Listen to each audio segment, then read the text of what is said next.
Chers amis, bonjour, Shabbat Shalom. Aujourd'hui, nous allons nous pencher sur la sidra de Mishpatim. Mishpatim, qui est dans le livre de Shemot, qui suit la paracha de Yitro, la paracha des 10 commandements. Mishpatim signifie les lois. En effet, dans le texte de cette paracha, on va retrouver un certain nombre de lois et de règles qui régissent la vie en société, les rapports entre les individus.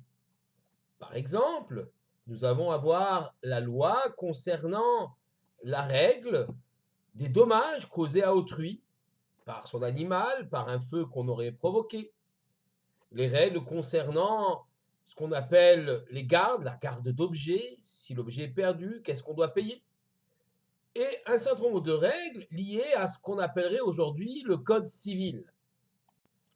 D'autres règles concernant les blessures que l'on peut occasionner à autrui, en particulier ce que l'on doit payer lorsqu'on occasionne telle ou telle blessure. Il y aura dans cette sidra, en particulier la fameuse loi du talion, Ain tachat ain, Shen tachat shen, œil pour œil, dent pour dent. Et l'on voit très bien que le texte ne peut pas être pris à la lettre, qu'il faut une exégèse, une réflexion sur ce œil pour œil, dent pour dent, tel que Rashi la rapporte depuis le Talmud lui-même. On sait que œil pour œil n'est pas de crever l'œil à celui qui a blessé autrui, qui a crevé l'œil d'autrui. Ce n'est pas d'arracher une dent à celui qui a cassé la dent d'autrui. Ça n'a aucun sens. La justice n'est pas une forme de vengeance, c'est une justice. Mais comme dit Rashi, aïn tachat aïn, c'est-à-dire un œil pour la valeur d'un œil. Il s'agit de payer, de rembourser la perte de l'organe qui a été perdu par la personne blessée. L'agresseur devra s'acquitter d'une certaine somme, donc tout ceci se calcule, se réfléchit. Il y a une réflexion sur ce que l'on doit payer. On doit payer bien sûr la valeur de l'organe qui a été blessé. On doit payer le chômage, le temps que l'homme blessé, la victime, a passé à ne rien faire car il était couché ou impotent. On doit payer également le refait, le médecin, les médicaments. Il n'y avait pas de sécurité sociale à l'époque. On doit payer la douleur aussi occasionnée. Et une douleur, ça se paye. Enfin, on doit payer la honte ainsi affligée. Si par exemple quelqu'un est blessé sur son visage, il a une balafre, il va en concevoir beaucoup plus de honte que quelqu'un qui a été blessé dans un endroit, au pied par exemple, où la chose est moins visible. Donc ces 5 choses-là, il faudra les payer. Alors toutes ces règles et bien d'autres encore, les règles concernant un taureau qui en corne tue un autre taureau, etc. Toutes ces règles, effectivement, sont importantes dans la vie en société et finalement montrent quelque part que la Torah, le judaïsme, ne se préoccupe pas seulement du spirituel, mais aussi du matériel pour instaurer une société plus juste, plus égalitaire. Mais maintenant, je voudrais avec vous examiner le premier pasouk, la première phrase de cette sidra de Mishpatim. Ve'ele à Mishpatim, asher tassim lifnehem. Et voici les lois que tu placeras devant eux. Regardons ce que Rashi dit sur la fin de ce pasouk. Asher tassim lifnehem, que tu mettras devant eux.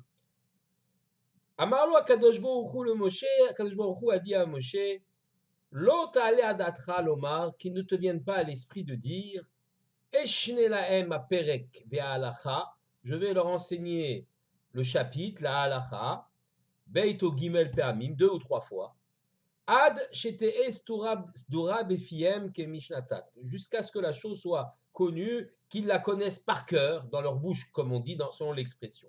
Ve'eini matriach atzmi la vinanta ame adavar ou perusho. Et je ne vais pas du tout me fatiguer à leur faire connaître, à leur expliquer la raison des choses. C'est pour ça que la Torah, ou Hachem, met en garde Moshe. Elle lui dit que tu placeras devant eux, que Shulchan Aruch ou Mukhan Lechol Lifnei Adam, comme une table dressée, prête devant les convives, les différents convives. Alors, cela mérite, Rashi bien sûr, mérite une certaine explication. Effectivement, lorsque vous invitez des gens chez vous à table, vous n'allez pas leur servir des aliments crus. des pommes de terre crues où vous allez faire des plats élaborés que vous allez leur servir avec joie. Eh bien, en matière de halakha, en matière d'enseignement de la Torah, c'est la même chose. On ne peut pas se contenter d'un par cœur, d'envoyer comme ça une série de règles et de choses et d'enseignements sans faire comprendre, sans donner aux gens le goût de l'étude et le goût de comprendre les choses. Il faut que les halakhot, les lois, soient telles des aliments élaborés qu'on ait plaisir à étudier, à entendre et à appliquer. C'est ça, Asher Tassim Lifnehem, que Shulchan Aruch comme une table dressée. Cette terminologie de Shulchan Aruch, de table dressée, va être reprise par le rabbi Yosef Karo en 1570 lorsqu'il va rédiger son code de loi. Alors, ce n'est pas le premier code de loi, on a déjà eu un code de loi, le Baal HaTurim, le Tour Shulchan Aruch, mais le Shulchan Aruch, Rabbi Yosef Karo, la table dressée, va établir ce code de loi extraordinaire qui va classer et rendre intelligible l'ensemble des halachot. Évidemment, la terminologie Shulchan Aruch, table dressée pour représenter cet ensemble de lois qui vont être classées, classifiées, eh bien, cela donc va donner son titre de noblesse, si on peut dire, à cet ouvrage. Il va être connu sous le thème de Shulchan Aruch. Aujourd'hui, le Shulchan Aruch, la table dressée, est l'ouvrage de référence de tous les Juifs. À tel point qu'au même temps que Rabbi Yosef Karo écrit le Shulchan Aruch, à Tzfat, en Galilée, un autre rabbin, Rabbi Moshe Isserles, lui à Cracovie, écrit également son propre code de loi. Et un de ses élèves lui rapporte que là-bas, à Tzfat, en Israël, il y a un rabbin qui fait un ouvrage considérable. Alors, il envoie un de ses disciples qui arrive jusqu'à Tzfat, de Cracovie à Tzfat, un long voyage, et il revient effectivement avec une copie du Shulchan Aruch. Que fait Rabbi Moshe Isserles, le grand Rabbi Moshe Isserles? Il prend l'ensemble de son manuscrit, de l'ouvrage qu'il a déjà écrit, et va l'enterrer sous le pied d'un arbre dans le cimetière juif de Cracovie qui se trouve derrière la synagogue du Réma de Rabbi Moshe Isserles. Et il entame tout de suite un nouvel ouvrage qui va être un ouvrage de commentaire sur le Shulchan Aruch. Il dit, on ne peut pas avoir deux Shulchan Aruch, on ne peut pas avoir deux codes de loi pour le peuple d'Israël. Même s'il y a des séfarades, des ashkénazes et des différences, il faut un Shulchan Aruch qui unit l'ensemble du Ham Israël, du peuple juif. Et il va donc appeler son ouvrage Amapa, la nappe qui va couvrir la table, le Shulchan Aruch, dans lequel, cette mappa, il va simplement donner les points sur lesquels il n'est pas d'accord, pourquoi pas avec le Shulchan Aruch, ou les spécificités du monde ashkénaze. Voilà comment on comprend Asher Tassim Lifnehem.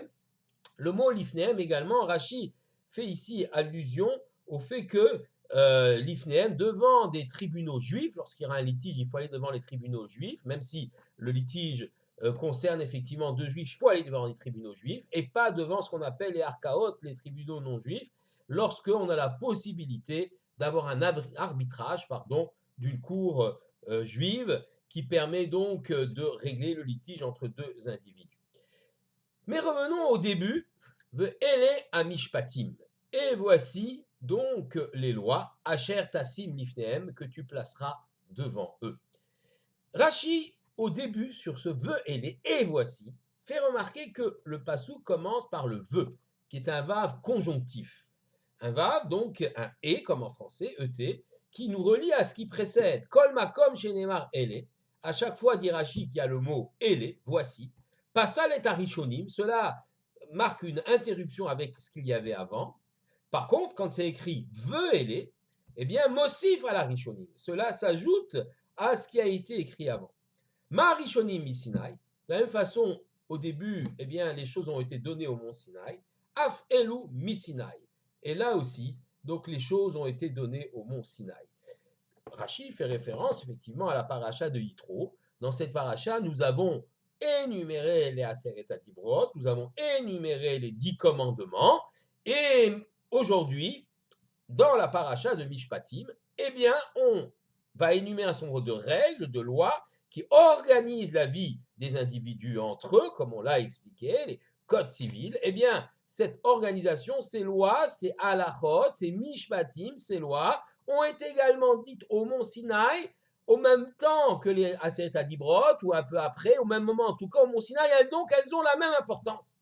C'est cela que veut nous souligner Rashi.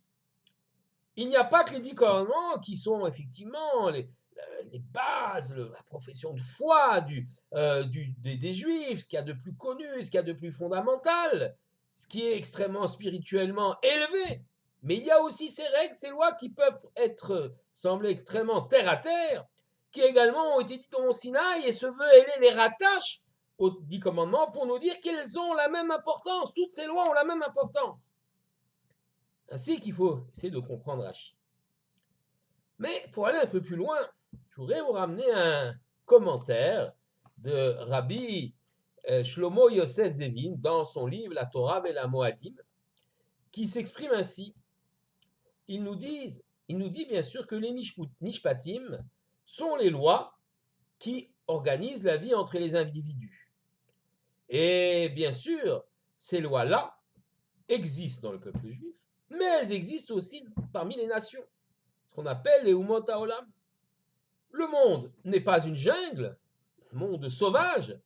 Les pays, depuis très longtemps, et même depuis la nuit des temps, les civilisations se sont organisées et ont établi des règles, des codes. Les Babyloniens avaient par exemple le code d'Hammurabi. Les Romains avaient leurs règles, leurs lois, les Grecs aussi.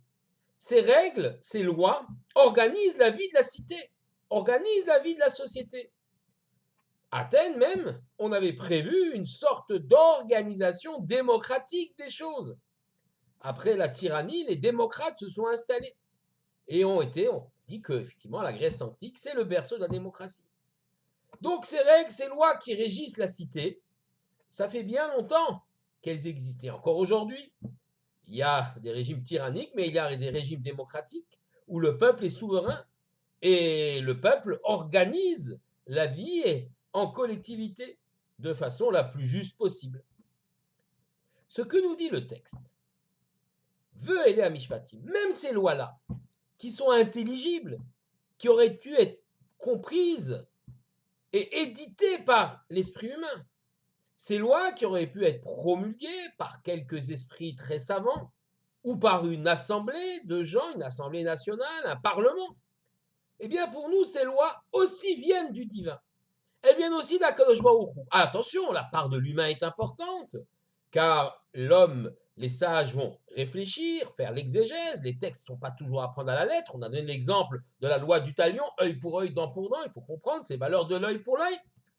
Mais toutes ces lois quand même viennent de l'Éternel lui-même. Et pourquoi c'est important de dire cela? Parce que un texte de loi promulgué par des humains, des esprits savants, ou un parlement, une démocratie, sont extrêmement précaires. On a vu que des règles, des lois, des valeurs qui semblaient fondamentales à une société ont été balayées extrêmement rapidement par la société qui est venue après. Le grand philosophe Blaise Pascal nous disait vérité en deçà des Pyrénées, erreur au-delà. Ce qui veut dire que ce qui est considéré comme juste, vrai, une loi fondamentale, acceptable en France, ne l'est plus au-delà des Pyrénées. Déjà, géographiquement, il peut y avoir des disparités, de différences. Prenons l'exemple des droits de l'homme. Les droits de l'homme, la dignité humaine, la liberté de penser, d'agir, de s'exprimer, est une liberté fondamentale dans nos sociétés démocratiques. Mais elle ne l'est pas dans d'autres sociétés, soit la Chine, l'Iran, certains pays totalitaires. La liberté n'est plus là et pourtant nous la considérons comme une valeur fondamentale. Vérité en deçà des Pyrénées, erreur au-delà. Ce que nous considérons comme juste ne l'est plus ailleurs. Et on nous dira, ce sont vos valeurs occidentales qui n'ont rien à faire chez nous. Nous, on a d'autres visions, d'autres valeurs. Alors que la dignité humaine et la liberté sont pourtant des valeurs absolues. Si ces valeurs viennent du Tout-Puissant, elles transcendent les limites géographiques. La valeur humaine, la dignité, la valeur de liberté, le droit de s'exprimer ne souffrent aucune exception. Mais lorsque ce sont des humains qui l'énoncent, alors d'autres humains peuvent le contester. Si nous disons qu'effectivement cela vient de l'Éternel, c'est une révélation, c'est pour nous, juifs, une valeur absolue. Autre exemple, on a parlé de l'histoire. des règles posées par une société, balayées par la société suivante. Regardons l'entre-deux-guerres. La République de Weimar en Allemagne, un régime extrêmement libéral, extrêmement démocratique, où d'ailleurs les Juifs sont partie intégrante de la politique. Eh bien, il a suffi d'une crise économique, d'une montée du nazisme, de l'antisémitisme, pour que toutes les valeurs démocratiques soient balayées. Le nazisme est venu imposer d'autres valeurs, entre guillemets, ses propres valeurs. La valeur de la dignité humaine, de l'égalité des hommes, du respect absolu de la vie humaine, comme dans les 10 commandements, tu ne tueras pas. Cette valeur a été totalement balayée. Pour les nazis, il y a des Untermenschen, des hommes inférieurs, des hommes qui ne méritent pas de vivre et qu'il faut exterminer comme des rats. Les valeurs humaines, la valeur de la dignité humaine, de la liberté humaine, tout cela des droits de l'homme a été totalement balayé en très peu de temps, en quelques semaines, avec l'installation du régime nazi. Et on le voit aujourd'hui. On le voit aujourd'hui dans les instances internationales, notamment la Cour pénale internationale, qui cherche à Israël des soi-disant crimes de guerre, alors que les méfaits des régimes syriens, iraniens et autres régimes totalitaires ne la dérangent absolument pas. On voit très bien que les valeurs forgées par les hommes sont précaires, malléables, éphémères, alors que celles qui nous viennent de la Torah sont absolues. Les mishpatim, les lois qui sont écrites dans notre texte, ne souffrent pas d'exception, ni dans le temps, ni dans l'espace. Elles s'imposent à tous car elles font partie de la révélation du mont Sinaï, au même titre que les 10 commandements et du fameux tu ne tueras pas. Voilà le message que le peuple d'Israël souhaite transmettre au monde. Nous ne souhaitons pas convertir le monde, que chacun reste dans ses croyances, dans sa culture, dans sa vision des choses. Simplement, nous souhaitons porter cet exemple et cette exemplarité pour l'ensemble du monde afin de vivre dans un monde meilleur, plus vrai et plus harmonieux. Shabbat Shalom à tous.